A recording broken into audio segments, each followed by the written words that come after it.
Notification ಆಗಿದೆ sir, Bidadi ಟೌನ್ಶಿಪ್ನ ಮಾಡ್ತೀವಿ ಅಂತ ನೋಟಿಫಿಕೇಶನ್ ಹೊರಡಿಸಾಗಿದೆ. ಸರ್ಕಾರ ಹಿಂದೆಡಿ ಇಡುವ ಪ್ರಶ್ನೆನೇ ಇಲ್ಲ ಅಂತ ಇದರಿಂದ ಗೊತ್ತಾಗುತ್ತೆ. ಹಿಂದೆ ಕುಮಾರಸ್ವಾಮಿ ಅವರು ಕೂಡ ಇದ್ರ ಬಗ್ಗೆ ಬಿಡದಿ ಟೌನ್ಶಿಪ್ ಮಾಡಬೇಕು ಅಂತ ಹೊರಟಿದ್ರು. ಜನ ಆಕ್ರೋಶ ಬಂದ ನಂತರ ನಾವು ಯೂಟರ್ನ್ ಹೊಡೆದಿದ್ವಿ ಅಂತ ಹೇಳ್ತಾ ಇದ್ದಾರೆ.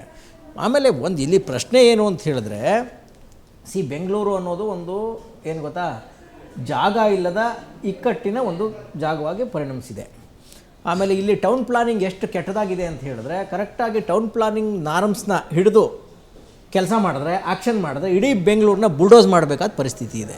ಬೆಂಗಳೂರು ಪ್ರತಿ ಕ್ಷಣಕ್ಕೂ ವೇಗವಾಗಿ ಬೆಳೀತಾ ಇದೆ. ಬೆಂಗಳೂರು ವೇಗವಾಗಿ ಬೆಳೀತಿದೆ. ಇಲ್ಲೇ ಏನನ್ನೂ ನೀವು ಎಲ್ಲವನ್ನೂ ಅಕೊಮಡೇಟ್ ಮಾಡೋಕ್ಕಾಗಲ್ಲ. ಹಾಗಾಗಿ ಟೌನ್ಶಿಪ್ ಬೇಕು, ಹೊರವಲಯ ಡೆವಲಪ್ ಆಗಬೇಕು, ಅದರಲ್ಲಿ ಎರಡು ಮಾತಿಲ್ಲ. ಇಲ್ಲಿ ಪ್ರಶ್ನೆ ಇರೋದೇನು ಅಂತ ಹೇಳಿದ್ರೆ, ಟೌನ್ಶಿಪ್ನ ಹೆಸರಲ್ಲಿ ರಿಯಲ್ ಎಸ್ಟೇಟ್ ದಂಧೆ ನಡೀತಾ ಇದೆ. ಬಿ ಜೆ ಪಿ ಮತ್ತು JDSನವರ ಆರೋಪ ಏನು ಅಂತ ಹೇಳಿದ್ರೆ, ಇಲ್ಲಿ ರಿಯಲ್ ಎಸ್ಟೇಟ್ ದಂಧೆ ಮಾಡ್ತಾ ಇದ್ದಾರೆ. ಮುಖ್ಯಮಂತ್ರಿ ಮತ್ತು ಅವರ ಕುಟುಂಬ ಮತ್ತು ಅವರ ಬೆಂಬಲಿಗರು ಬಹಳಷ್ಟು ಪ್ರಾಪರ್ಟಿನಲ್ಲಿ ಮಾಡಿಟ್ಟು ಟೌನ್ಶಿಪ್ ಮಾಡೋದ್ರಿಂದ ಅವ್ರಿಗೆ ಹೆಚ್ಚು ಲಾಭ ಆಗುತ್ತೆ ಅನ್ನುವ ಒಂದು ವಾದ.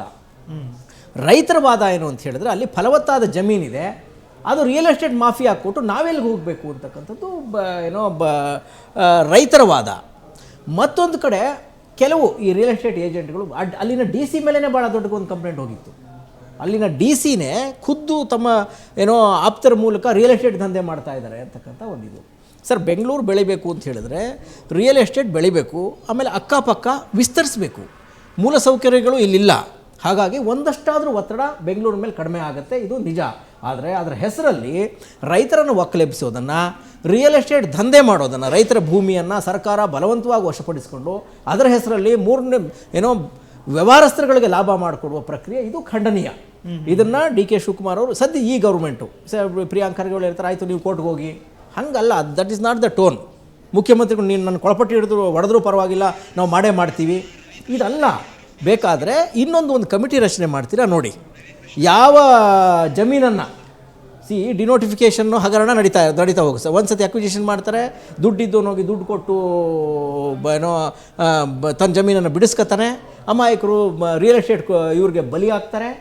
ಈ ರೀತಿ ಜಮೀನು ಮಾಲೀಕರನ್ನ ಶೋಷಣೆ ಮಾಡುವುದನ್ನು ಸರ್ಕಾರ ಬಿಡಬೇಕು. ಶೋಷಣೆ ತಪ್ಸೋಕ್ಕೆ ಏನೇನು ಬೇಕೋ ಅದನ್ನು ಮಾಡಬೇಕು. ಸಾಧ್ಯ ಆದರೆ ಹೊಸ ಒಂದು ಕಮಿಟಿನ ಮಾಡಿ, ಜುಡಿಷಿಯಲ್ ಕಮಿಟಿನೋ ಒಂದು ತಜ್ಞರ ಕಮಿಟಿನ ರಚನೆ ಮಾಡಿ, ಯಾವ ಜಮೀನನ್ನು ತಗೋಬೇಕು, ಯಾವ ಜಮೀನನ್ನು ಬಿಡಬೇಕು, ಏನು ವ್ಯವಸ್ಥೆ ಮಾಡಬೇಕು ಅನ್ನೋದನ್ನು ಒಂದು ಸಂಶೋಧನೆ ಮಾಡಿ ಒಂದು ವರದಿ ತಗೊಂಡು ಈ ರೈತರಿಗೆ ಸಮಾಧಾನ ಹೇಳುವಂಥ ಕೆಲಸನ ಸರ್ಕಾರ ಮಾಡಬೇಕಾಗತ್ತೆ. ಅದರ್ವೈಸು ಜನಸಾಮಾನ್ಯರನ್ನ, ರೈತರನ್ನ ನೀವು ಬುಲ್ಡೋಸ್ ಮಾಡ್ಕೊಂಡು ನೀವು ಅಭಿವೃದ್ಧಿ ಮಾಡ್ತೀವಿ ಅಂತ ಹೇಳೋದು ಅದು ತಪ್ಪಾಗ್ತದೆ. ಸರ್, ಈ ಮಧ್ಯೆ KRS ಪಾರ್ಟಿಯು ಕೂಡ ಒಂದು ದೊಡ್ಡ ಕ್ಯಾಂಪೇನ್ ನಡೆಸಿತ್ತು ಸರ್. ಈಗ ಸ್ವತಃ KRS ಮುಖ್ಯಸ್ಥ ರವಿ ಕೃಷ್ಣ ರೆಡ್ಡಿ ಫೋನ್ ಸಂಪರ್ಕದಲ್ಲಿದ್ದಾರೆ ಸರ್. ರೆಡ್ಡಿ ಸರ್, ನಮಸ್ಕಾರ. ನಮಸ್ಕಾರ ಸರ್. ಬಿಡದಿ ಟೌನ್ಶಿಪ್ ಬಗ್ಗೆ ಸಂಕ್ಷಿಪ್ತವಾಗಿ ಹೇಳೋದಾದ್ರೆ ಏನು ನಡೀತಾ ಇದೆ ಸರ್? ಅಲ್ಲಿ ತಾವು ಗ್ರೌಂಡ್ ರಿಪೋರ್ಟ್ನ ಎವ್ರಿಡೇ ತಗೋತಾ ಇದ್ದೀರಿ. ಏನು ನಡೀತಾ ಇದೆ ಸರ್? ಏನು ಆಗಬೇಕು ಅಂತ ಅಂತಿದ್ದೀರಿ ಸರ್? ನೋಡಿ, ನಾನು ಇತ್ತೀಚಿನ ದಿವಸಗಳಲ್ಲಿ DK ಶಿವಕುಮಾರ್ ಅಷ್ಟು ನಿರ್ಲಜ್ಜವಾಗಿ ಸುಳ್ಳು ಹೇಳಿದಂತ ವ್ಯಕ್ತಿಯನ್ನ ನೋಡ್ಲಿಲ್ಲ. ಯಾಕಂದ್ರೆ ಅವರು ಅಲ್ಲಿ ಯಾರು ಕೃಷಿ ಮಾಡ್ತಾ ಇಲ್ಲ, ಅದು ಬಂಜರು ಭೂಮಿ ಅಂತ ಹೇಳಿದ್ರು. ಬೇರೆ ಸಂದರ್ಭ ಆಗಿದ್ರೆ ನಾವು ನಂಬ್ತಾ ಇದ್ವೇನೋ. ಆದ್ರೆ ಅಲ್ಲಿ ಸ್ವತಃ ಹೋಗಿ ಬಂದ ಮೇಲೆ ಬೆಂಗಳೂರಿನ ಪಕ್ಕದಲ್ಲಿ ಅಂತಹ ಮಲೆನಾಡಿನ ರೀತಿಯಲ್ಲಿ ಸಮೃದ್ಧ ಫಲವತ್ತಾದ ಕೃಷಿ ಭೂಮಿ ಇನ್ನೊಂದು ಜಾಗದಲ್ಲಿ ಇಲ್ಲ.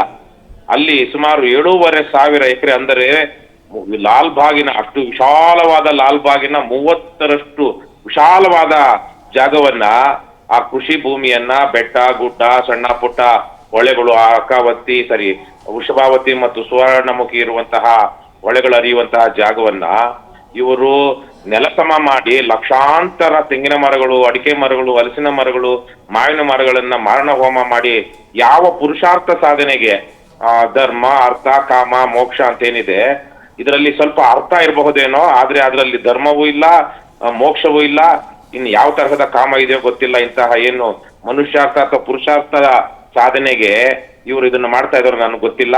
ಇದಂತೂ ಪ್ರಕೃತಿಯ ಮೇಲೆ ಅನಗತ್ಯವಾದಂತಹ ಒಂದು ಯೋಜನೆ. ಇದು ಪ್ರಕೃತಿಯ ಮೇಲೆ, ಅಲ್ಲಿಯ ರೈತರ ಮೇಲೆ, ಅದರ ಮೇಲೆ ಅವಲಂಬಿತರಾಗಿ ಒಳ್ಳೆಯ ಬದುಕನ್ನ, ಕೇವಲ 1 ಎಕರೆ 1.5 ಎಕರೆ ಕೃಷಿ ಭೂಮಿ ಇರುವಂತವರಲ್ಲಿ 4 ಜನ 5 ಜನ 6 ಜನ ಒಂದು ಗೌರವ ಘನತೆಯಿಂದ ಬದುಕುವಂತಹ ಹಲವು ರೀತಿಯ ಕೃಷಿಯನ್ನ ಮಾಡಿಕೊಂಡು ಘನತೆಯಿಂದ ಬದುಕುವಂತಹ ಬದುಕನ್ನ ಕಟ್ಕೊಂಡಿದ್ದಾರೆ. ಅವರೆಲ್ಲರನ್ನು ಮೂಲೋತ್ಪಾಟನೆ ಮಾಡುವ ರೀತಿಯಲ್ಲಿ ಯಾವ ಯೋಜನೆ ಯಾವ ಕಾರಣಕ್ಕಾಗಿ ಮಾಡ್ತಾ ಇದಾರೋ ಗೊತ್ತಿಲ್ಲ. ಭೂದಾಹ ಹಣದಾಹ ನನಗಿಷ್ಟು ಬಿಟ್ರೆ ಸರ್ಕಾರಕ್ಕಾಗ್ಲಿ ಜನರಿಗಾಗ್ಲಿ ಮತ್ತೆ ಅಲ್ಲಿ ಬರುವಂತದ್ದು ಬೆಂಗಳೂರಿನಾಗ ಸೂರ್ಯ ಸಿಟಿಲೇ ಸಾವಿರಾರು ಸೈಟ್ಗಳು ಖಾಲಿ ಇವೆ. ನಮ್ಮದೇ ಊರಿನಲ್ಲಿ ನನ್ನ ಮನೆಯಿಂದ ಕೂಗಳತೆಯ ದೂರದಲ್ಲಿ ಸೂರ್ಯ ಸಿಟಿ ಶುರುವಾಗುತ್ತೆ, ಬೊಮ್ಮಸಂದ್ರ ಚಂದಾಪುರದಲ್ಲಿ. ಅಲ್ಲಿ ಸಾವಿರಾರು ಸೈಟ್ಗಳು ಖಾಲಿ ಇವೆ. ಇಲ್ಲಿ ಹೋಗಿ 7,000 ಎಕರೆ ಪ್ರದೇಶದಲ್ಲಿ ಸೈಟ್ಗಳನ್ನ ಮಾಡಿ ಯಾವಾಗ ಬರ್ತಾರೆ, ಯಾರು ಬರ್ತಾರೆ? ಸರ್ಕಾರ ರಿಯಲ್ ಎಸ್ಟೇಟ್ ದಂಧೆ ಮಾಡ್ಬೇಕಾ? ಇದು ಏನು ಈ ಭೂಸ್ವಾಧೀನ ಮಾಡಿಕೊಳ್ಳುವಂತಹ ಖದೀಮ ಸಂಸ್ಥೆಗಳು ಏನಿವೆ ನಮ್ಮ ರಾಜ್ಯದಲ್ಲಿ, KHB, KADB, ಮೂಡಾ, BDA ಈ ತರಹದ್ದು, ಇವರು ಬಹಳ ದೊಡ್ಡ ಜನದ್ರೋಹಿ ಥರ್ಡ್ ರೇಟ್ ರಿಯಲ್ ಎಸ್ಟೇಟ್ ಏಜೆಂಟ್ರು. ಇವರು ತುಂಬಾ ನೋವಿನಿಂದ ನಾನು ಈ ವಿಚಾರಗಳನ್ನ ಸ್ಪಷ್ಟವಾಗಿ ಹೇಳ್ತಾ ಇದ್ದೀನಿ. ಎಸ್, ಗಂಗಾಧರ್ ಸರ್ ಇದ್ದಾರೆ ಸರ್, ಮಾತನಾಡ್ತಾರೆ. ಕೃಷ್ಣಾರೆಡ್ಡಿ ಅವರೇ ನಮಸ್ಕಾರ. ನಮಸ್ಕಾರ ಸರ್.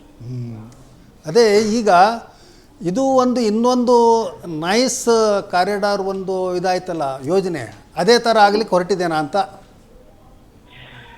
ಇದು 1 ವರ್ಷ 2 ವರ್ಷ 3 ವರ್ಷ 5 ವರ್ಷದಲ್ಲಿ ಮುಗಿಯೋದಲ್ಲ. ಮತ್ತೆ ಇದಕ್ಕೆ ಅವರೇ ಹೇಳ್ತಾರೆ 15 ವರ್ಷಗಳ ಅವಧಿಯಲ್ಲಿ ಅಲ್ಲಿ ಸೈಟುಗಳ ಮಾರಾಟ ಮತ್ತು ಏನು ಅಲ್ಲಿ ಬರುವಂತಹ ಟ್ಯಾಕ್ಸ್ನ ಆಧಾರದ ಮೇಲೆ ನಮಗೆ ಒಂದಷ್ಟು ಲಾಭ ಬರುತ್ತೆ ಅಂತ ಹೇಳ್ತಾರೆ. ಇದು ಅಲ್ಲಿರುವಂತಹ ರೈತರನ್ನ ಒಕ್ಕಲೆಬ್ಬಿಸಿ ಅಲ್ಲಿ ಭೂಮಿ ಹೊಡೆಯೋದಿಕ್ಕೆ ಮಾಡ್ತಾ ಇರುವಂತ ದೊಡ್ಡ ಸಂಚು. ಇದು DK ಶಿವಕುಮಾರ್ ಅವರು ಬದಲಾಗೋದಿಲ್ಲ. ನನಗೆ ನಿನ್ನೆ ತನಕ ಏನೋ ಇತ್ತು, ಮುಖ್ಯಮಂತ್ರಿ ಆದ್ಮೇಲೆ ಒಂದಷ್ಟು ಬದಲಾಗಬಹುದು ಅಂತ. ನೋಡಿ, ನಾವಲ್ಲಿ ಯಾವುದೇ ಒಂದು ಪ್ರದೇಶದ ಅಭಿವೃದ್ಧಿಗಾಗಿ ಅಥವಾ ಮುಂದಿನ ಅವಕಾಶಗಳು ಹೆಚ್ಚು ಮಾಡ್ಕೊಳ್ಳೋದಕ್ಕಾಗಿ ಭೂಸ್ವಾಧೀನವನ್ನ ತಾರಾಸಗಟ್ಟು ವಿರೋಧಿಸೋದಿಲ್ಲ.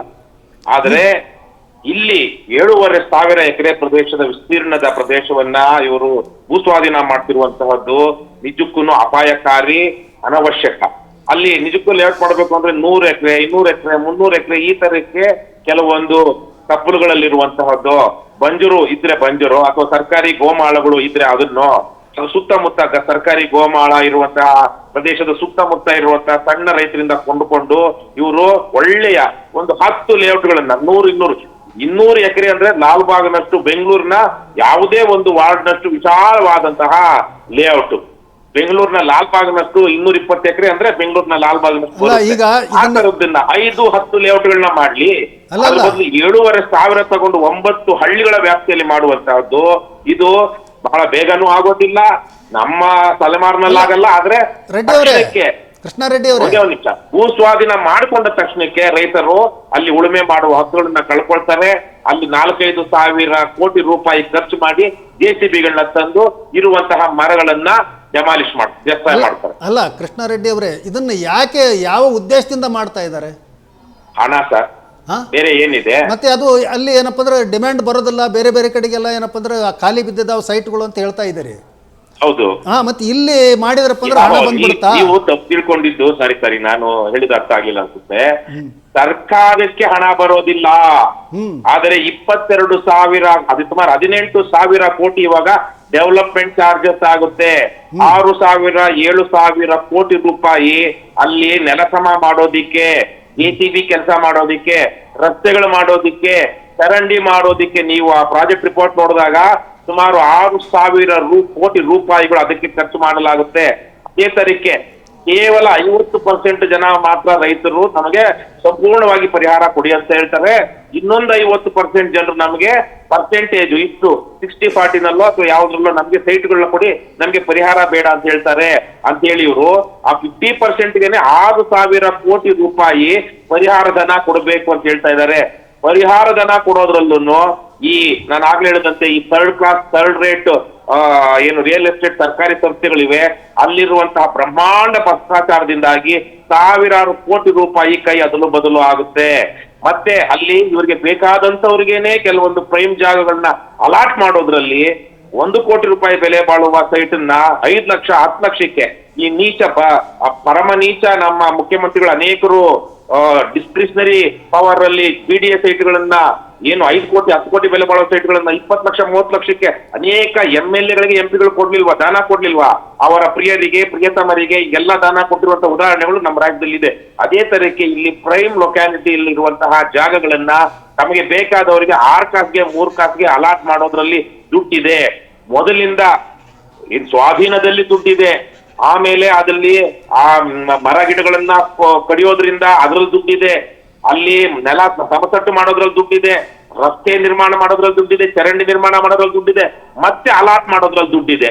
ಅಲಾಟ್ ಮಾಡುವಾಗ ಕಾನೂನು ಬಾಹಿರವಾಗಿ ಇದೇ ಡಿ.ಕೆ. ಶಿವಕುಮಾರ್ ಮತ್ತು ಅವ್ರ ತಮ್ಮ ಡಿ.ಕೆ. ಸುರೇಶ್ ಮೇಲೆ ಬೆಂಗಳೂರಿನ ಕೋರಮಂಗಲದಲ್ಲಿರುವ ಶಾಂತಿನಗರ ಕೋಆಪರೇಟಿವ್ ಸೊಸೈಟಿಯಲ್ಲಿ ಹಿಂದೆ ಒಬ್ಬ ಪ್ರಸಾದ್ ರೆಡ್ಡಿ ಅನ್ನುವಂತ ವ್ಯಕ್ತಿ 2008ರಲ್ಲಿ ರಾಮಲಿಂಗಾರೆಡ್ಡಿ ವಿರುದ್ಧ ಬಿಜೆಪಿಯಿಂದ ನಿಂತಿದ್ದಂತ ಒಬ್ಬ ರಿಯಲ್ ಎಸ್ಟೇಟ್ ಕೂಡ. ಆ ಪ್ರಸಾದ್ ರೆಡ್ಡಿ ಆ ಅಕ್ರಮಗಳನ್ನ ಮಾಡಿ ಡಿ.ಕೆ. ಶಿವಕುಮಾರ್ ಮತ್ತು ಡಿ.ಕೆ. ಸುರೇಶ್ ಅವರಿಗೆ ಎಷ್ಟು ಕಾನೂನು ಬಾಹಿರವಾಗಿ ಎಷ್ಟು ಸೈಟ್ಗಳನ್ನ ನೀಡಿದ್ರು ಅನ್ನೋದ್ರ ಬಗ್ಗೆ ಎ ಟಿ ರಾಮಸ್ವಾಮಿ ವರದಿಯಲ್ಲಿ ಮಾಹಿತಿ ಇದೆ. ಹಾಗಾಗಿ ಕಾನೂನು ಬಾಹಿರವಾಗಿ ಈ ತರಕ್ಕೆ ಸರ್ಕಾರದ ಕಡೆಯಿಂದ ಸೈಟ್ಗಳನ್ನ 10 ಸೈಟ್ಗಳನ್ನ ಒಂದೇ ಕುಟುಂಬದವರಿಗೆ ಒಬ್ಬರ ಹೆಸರಿಗೆ ಬೇನಾಮಿಯಾಗಿ ಬೇರೆ ಬೇರೆ ರೀತಿಯಲ್ಲಿ ವರ್ಗಾವಣೆ ಮಾಡೋದ್ರಲ್ಲಿ ದುಡ್ಡಿದೆ. ದುಡ್ಡಿರುವಂತಹದ್ದು ಸೈಟ್ಗಳನ್ನ ಮಾರೋದ್ರಲ್ಲ, ಡೆವಲಪ್ ಮಾಡೋದ್ರಲ್ಲಿ, ಮತ್ತೆ ಕೆಲವೊಂದು ಪ್ರೈಮ್ ಲೊಕ್ಯಾಲಿಟಿಲಿ ಇರುವಂತಹ ಸೈಟ್ಗಳನ್ನ ತಮಗ್ ಬೇಕಾದವ್ರಿಗೆ ಪರಿಹಾರದಲ್ಲಿ